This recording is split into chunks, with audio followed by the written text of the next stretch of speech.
My name is Njeri from the Naiposha dairy farm. We are located in Naiposha in Nakuru County. We are a family-run business. And what we do to guarantee that our milk is of high quality is that we take care of our hygiene.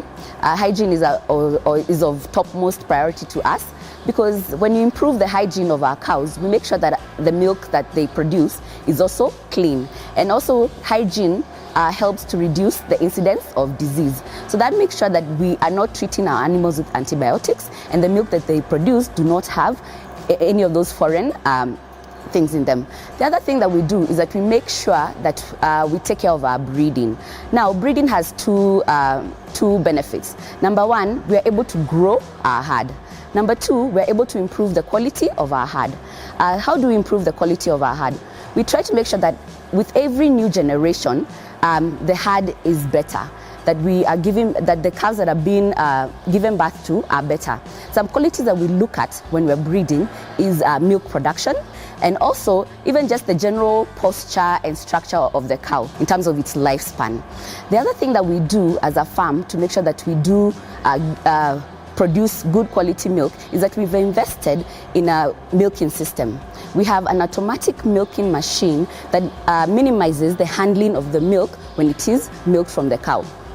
Our milking machine automatically milks the cow and automatically pumps milk into a cooling tank that cools milk. So that means that there's no interference by our farmers with the milk, and that there's no bacteria transfer from the environment and even from our workers into the milk. Also, another factor in guaranteeing that our milk is of high quality is that we really take care and are very intentional about what we feed our cows. For example, the silage that we feed, we make sure that it is of high quality, because for the cows to produce good quality milk with all the nutritional requirements that are required in good milk, also the feed that we feed our cows has to be of high value. We make sure that we're feeding our cows the right amount of energy, the right amount of protein, and the right amount of minerals for them to be able to produce. Also, on that note, we also make sure that our feed, especially our concentrate, is free from mycotoxins like aflatoxin.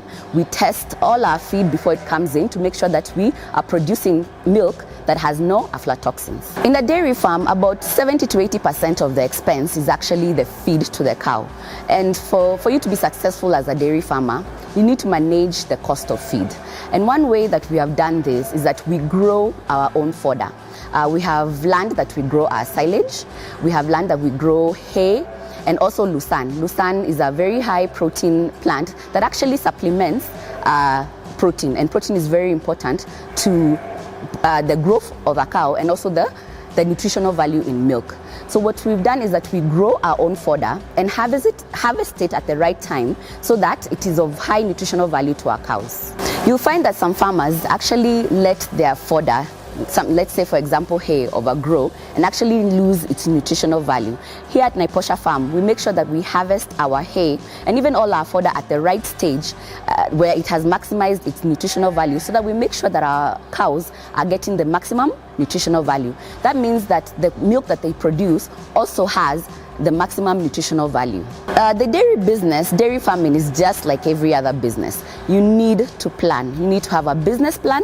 You need to know where you're starting and where you're going to end up. Some farmers usually just start farming as a hobby, and then it almost gets out of hand, because feeding cows and running a dairy farm can be expensive. For example, if you plan to have a herd of about 50 cows, you need to make sure that you have enough land, or you have a supplier who's supplying you with enough fodder to feed your cows. Or else you'll find yourself maybe mid-season, when it's off-season, buying fodder at maybe double the price that you would have bought when it is in season. So it is very important, just like any other business, to plan and to plan ahead. For example, cows eat around the clock. They need a certain amount of feed for them to keep their body condition and for them to produce for you enough milk for you to be profitable. So when you do not have enough feed for your cows, first of all, your cows will deteriorate in terms of health, and your production will go down, and your profitability will go down. So it is very important as a dairy farmer to plan. Plan to either harvest or buy your fodder when things are in seasons, so that you're not paying double the price or even more for the same commodities. Also in a dairy farm, it is very important to control diseases. There are some practices, some routine practices that a farmer should do to control disease incidents on their farm.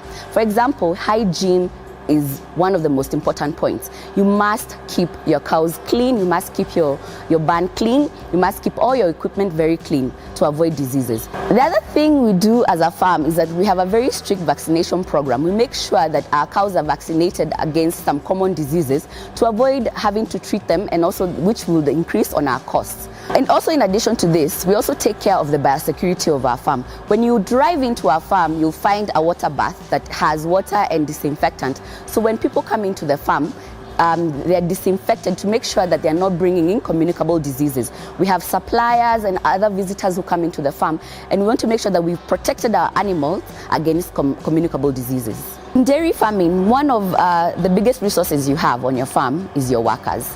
So your workers must be well trained, must be well taken care of. The way we deal with our workers here at Naiposha is that we make sure that they are very well informed. For example, if we have a cleaner, we make sure that that cleaner knows why they are cleaning, the importance of having very good hygiene on the farm.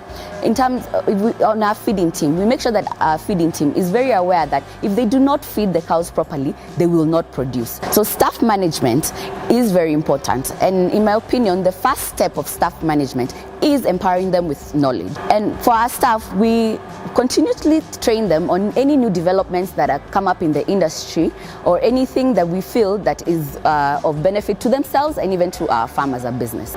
Record keeping is very, very important, because that's how you know where you are.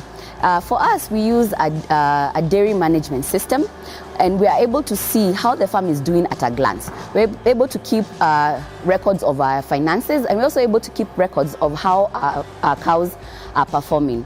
And for me as a manager, I'm able to actually keep my workers and my managers to task. We're able to keep track of our finances and how our cows are performing. So we're able to see all our weak points and also our strong points, so we can scale up and also continue to improve. The Kenya dairy sector is highly regulated by the Kenya Dairy Board, and recently the Kenya Dairy Board has released some regulations both to producers, processors and even retailers. In addition to that, the Kenya Dairy Board has created an enabling environment where all stakeholders within the milk industry are able to come together and engage, and also they've also provided an avenue for us to go to them and help us with any challenges that we may be facing in the industry.